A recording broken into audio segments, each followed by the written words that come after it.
Welcome to Classic Car Cave. So this is just a quick update as I'm waiting for some parts to come from S&G Barrett in Holland.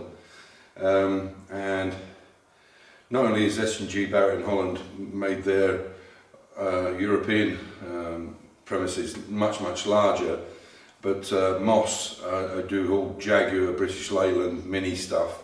They're in Paris, so obviously I'll start buying everything from this side of Europe because I don't have to mess around with paying double lots of VAT, the crazy amount of tax that they want for things coming in and out and so on.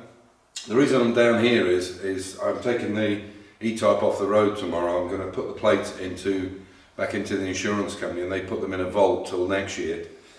I don't need the plates to go to Salzburg with it because I'm going to trailer the car up there. We're going to do some clean up work, polish the cam covers, get all the dust and things off, get it all tidied up for the show on the 5th, I think it's the 14th, 15th, 16th, I think. And basically the way our plates work here is you have up to 3 cars on one number plate. So for instance, I could put this plate onto the XK150 as long as I've only got one on the road at the time. So what I'm going to do is I'll just show you quickly how this works.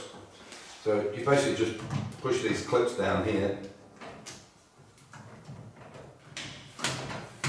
Okay, so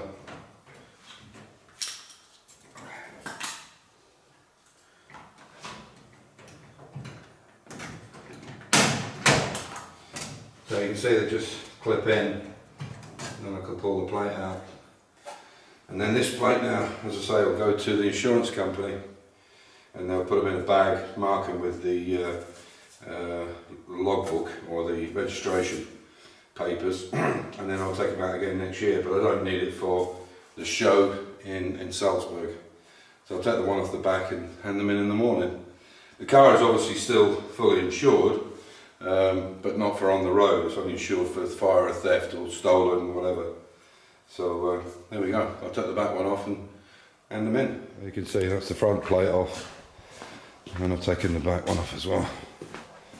And as I said, they're just, there you go. It's just like little clips in here, and you can take them out and put them on a different vehicle. And there's the plate. Obviously with the cleaner, one of the two, this one here is the front and that one's on the back, obviously because of the exhaust. So as I say, I'll hand them in, and because that'll be off the road now for the rest of the year. So I'll take you on and show you some other bits and pieces. So onto the XK150. So you can see I've put these doors in. These are new ones I bought.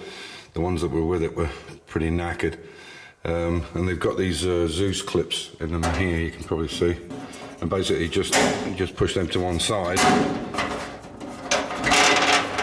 and then there's a door here. You can see it's got like a little edge in the side there, and that's where the batteries would go. In the original cars there was 2 6-volt batteries, one on each side. I won't do that. What I'll do is I'll put a battery this side, and on the inlet side where it's less heat coming from the exhaust, I will make a toolbox. I'll make a special toolbox that goes inside, but I need to make sure that I can do it, if I can get it with the wheel in place and get into it, or you have to take the wheel off to get to the battery. I'm not sure. So as I said, you can see there's 2 of them there. Take you around this side, you can see the same, and they're just Zeus Clips here and here. There's a sealant to go around the edge, but that's on there. Talking of Zeus Clips, just made a big order from S&G Barrett in Holland, and some of the items are reasonable, but these pieces here, these are the Zeus Clips that go on to the frame, the hood frame. Now 2 of those, and there isn't a lot in them, okay, they're chromed even so, but they are 522 pair of hood clamps. So 522 for a pair of those, and they're, you know, they're tiny little things. And what's really frustrating is the part that it goes into, where the Zeus Clip catches on the wire, they're another £50 each. So you know, you're looking at the best part of what, 520, 600, 650 quid, about 700 and odd euro for those, just those items alone. Anyway, so I've got an order of this stuff here. that should be coming sometime this week. And I think I've got some other bits. Yeah, I've got some other bits and pieces as well. Or did I put it on the back? I put it on the back. Yeah, and some other pieces for the headlights. So I have new headlights. What I am going to be able to do is be able to salvage these rings, because there's nothing wrong with it. They just need sandblasting and painting up. They're 50 odd pounds a piece, but unfortunately these are damaged. The chrome, they're not worth chroming, so again they're about 50, so I need 2 of those. I need the kit that goes into these 3 holes here to adjust the headlights. That's quite reasonable for a kit. For one headlight's about £12, which I think is quite reasonable. But there's so many other bits and pieces I've got to get as well. So basically, just to put the headlights in this, even though I have the headlights themselves. This is this one here with a J written on it. But I will have to get a special bulb, because a few people have said to me, I don't think we can use LED. And there are a few pieces I need, like screws and what have you. So to fit all this up is around about €300, so it's 150 a side, and I've already got all the chrome and the glass. They are very inexpensive car, these, to do up. I would say to anybody, if you're looking to buy an XK, go for one that's been restored well. Take somebody with you who knows what they're looking at, or some expert who knows a lot about the cars, because you cannot restore these for the money. The money you put into them, it will take you 10 or 20 years to get it back. Now, I'm not saying you shouldn't do it. I do it because it's a hobby and I like doing it.